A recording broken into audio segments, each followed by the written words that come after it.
আসসালামু আলাইকুম। সংবাদে আপনাদের সবাইকে স্বাগতম জানাচ্ছি আমি নুসরাত। শুরুতেই সংবাদ শিরোনাম। গুলশানে ১৯৬ নম্বর বাড়িতে জুবাইদা ও জাইমা রহমান। এদিকে মাকে দেখতে যাবেন তারেক রহমান। এভার কেয়ারের নিরাপত্তায় বিজিবি।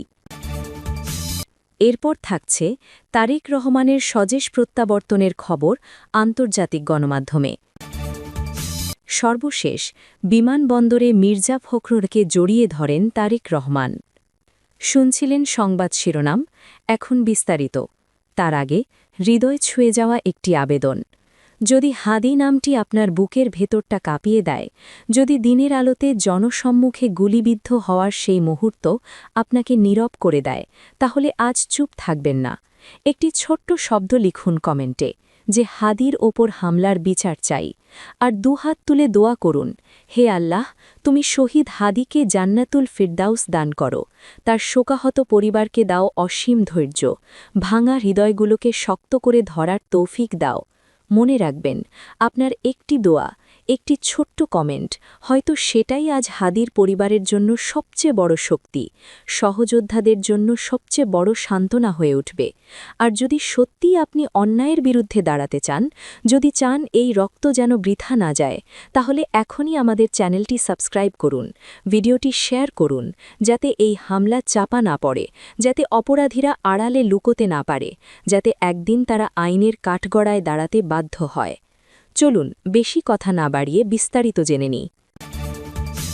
গুলশানে ১৯৬ নম্বর বাড়িতে জুবাইদা ও জাইমা রহমান।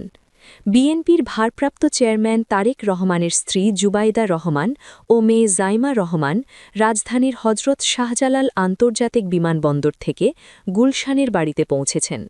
অন্যদিকে তারেক রহমান বিমানবন্দর থেকে রাজধানীর ৩০০ ফিটে সংবর্ধনা স্থলের দিকে যাচ্ছেন।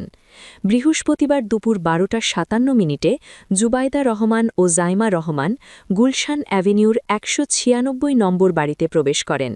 এ সময় জাইমা হাত নেড়ে উপস্থিত বিএনপি নির্মাকর্মীদের শুভেচ্ছা জানান।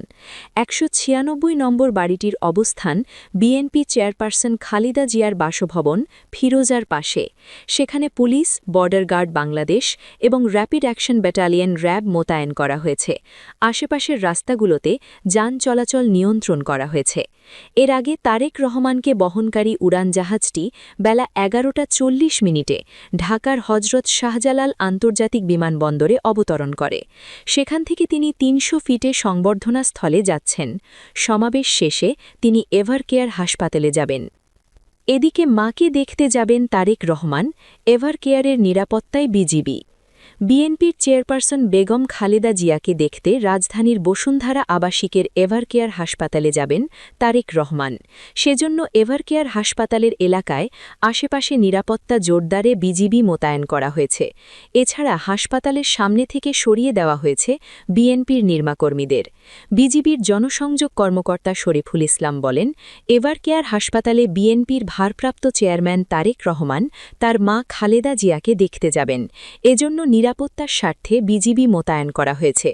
অন্য আইনশৃঙ্খলা রক্ষাকারী বাহিনীর সঙ্গে সমন্বয় করে তারা কাজ করবেন। দীর্ঘ ১৭ বছর পর বৃহস্পতিবার বেলা ১১:৪০ তারেক রহমানকে বহনকারী বিমান বাংলাদেশ এয়ারলাইন্সের বোয়িং 787-8 ড্রিম লাইনার ফ্লাইট নম্বর BG202 হজরত শাহজালাল আন্তর্জাতিক বিমানবন্দরে অবতরণ করে। সেখান থেকে তিনি ৩০০ ফিটে সংবর্ধনা স্থলে যাচ্ছেন। সমাবেশ শেষে তিনি এভার কেয়ার হাসপাতালে যাবেন। সর্বশেষ তারেক রহমানের স্বদেশ প্রত্যাবর্তনের খবর আন্তর্জাতিক গণমাধ্যমে। নেতাকর্মীদের দীর্ঘ প্রতীক্ষার অবসান ঘটিয়ে দেশে ফিরেছেন বিএনপির ভারপ্রাপ্ত চেয়ারম্যান তারেক রহমান। দীর্ঘ ১৭ বছরের তার এই দেশে ফেরায় জনসমুদ্রে পরিণত হয়েছে রাজধানীর ঢাকার বিমানবন্দর সহ বহু এলাকা।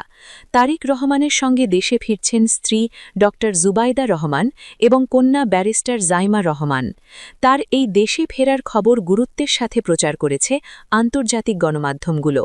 কাতার বাহিনীর সংবাদমাধ্যম আল জাজিরার প্রতিবেদনে বলা হয়েছে, নেতার প্রত্যাবর্তনকে ঘিরে রাজধানীতে ইতিহাসের অন্যতম বড় সমাবেশ আয়োজন করছে বিএনপি।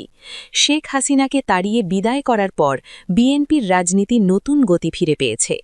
তুরস্কের গণমাধ্যম টিআরটি ওয়ার্ল্ডের প্রতিবেদনে বলা হয়েছে, বাংলাদেশের প্রধানমন্ত্রী হওয়ার অন্যতম দাবিদার তারেক রহমান দীর্ঘ ১৭ বছরের নির্বাসন থেকে দেশে ফিরেছেন।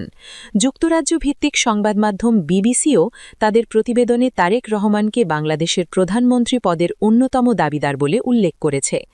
আরেক ব্রিটিশ সংবাদ সংস্থা রয়টার্সও বলেছে, বাংলাদেশের নির্বাচন সামনে রেখে দেশে ফিরছেন বাংলাদেশের নেতা, যাকে আগামী দিনের প্রধানমন্ত্রী প্রার্থী হিসেবে বিবেচনা করা হচ্ছে। ভারতের গণমাধ্যম এনডিটিভি লিখেছে, ১৭ বছর পর স্ত্রী কন্যাকে নিয়ে দেশে ফিরলেন তারেক রহমান, সাথে ফিরল তাদের পারিবারিক বিড়ালও। ফরাসি বার্তা সংস্থা এএফপি লিখেছে, দেশের অন্যতম শক্তিশালী রাজনৈতিক দল বিএনপির শীর্ষ নেতা তারেক রহমান বৃহস্পতিবার দুপুর ১০টায় ঢাকায় পৌঁছেছেন। ৬০ বছর বয়সী তারেক রহমান ২০০৮ সালে রাজনৈতিক অত্যাচারের পর দেশ ছেড়ে লন্ডনে বসবাস শুরু করেন। এছাড়াও বিশ্বের আরব নিউজ, ডন, জিও নিউজের মতো আরও অনেক গণমাধ্যমে তারেক রহমানের ঐতিহাসিক স্বদেশ প্রত্যাবর্তনের খবর প্রকাশ করা হয়েছে। গণমাধ্যমগুলোর বিবরণে তারেক রহমানের এই ফেরাকে বাংলাদেশের রাজনীতির নতুন সূচনা হিসেবে চিত্রায়িত করা হয়েছে।